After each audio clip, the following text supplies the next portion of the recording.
Hervé Renner, bonjour. Bonjour. Vous avez écrit dans la collection Idées reçues un ouvrage sur l'Italie. Quelle est l'idée reçue la plus courante sur l'Italie? Alors la plus courante, ce serait celle qui associe l'Italie, en fait, les Italiens à l'indiscipline. Donc un manque de discipline qu'on retrouverait, disons, au niveau individuel comme au niveau collectif. C'est-à-dire que par agrégation, ça produirait énormément d'effets. À savoir que les Italiens, la version positive de ce lieu commun, de cette idée reçue, ce serait qu'ils auraient l'art de s'arranger, mais de s'arranger avec les lois, avec les règles. Par exemple, ça irait de la façon de conduire à la manière d'éviter de faire la file d'attente à un guichet ou pour attendre le taxi.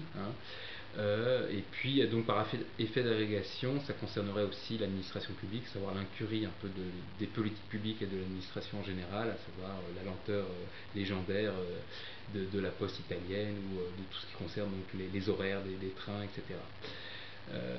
Donc c'est un lieu commun très très fort, très très ancré socialement, qui renvoie aussi à la difficulté, en tout cas présumée telle, de l'État-nation à se renforcer en Italie, à savoir que c'est un État-nation récent, et à la force, là aussi, du clan et de la famille, qui réussit à opposer sa logique à celle de l'État et du bien public, du bien commun.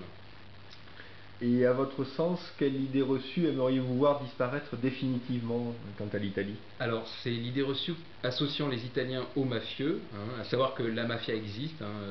Jusqu'aux années 50-60, on avait encore des élus, des prélats, des journalistes qui niaient jusqu'à l'existence d'une mafia organisée en tant que groupe criminel organisé. Donc, loin de moi cette idée. La mafia existe malheureusement et est une organisation très très puissante donc en Sicile, en Calabre et en compagnie. Mais cette idée reçue qui associe donc véhiculé aussi plus récemment par le cinéma et la littérature, c'est aussi un travers dans le sens où c'est un biais culturaliste, c'est-à-dire de croire que la mafia serait liée à une anthropologie ou à une culture spécifique, alors que c'est lié à une configuration socio-historique bien précise qui a émergé somme toute récemment au XIXe siècle, en Sicile, en compagnie, mais pas dans d'autres régions du sud de l'Italie par exemple.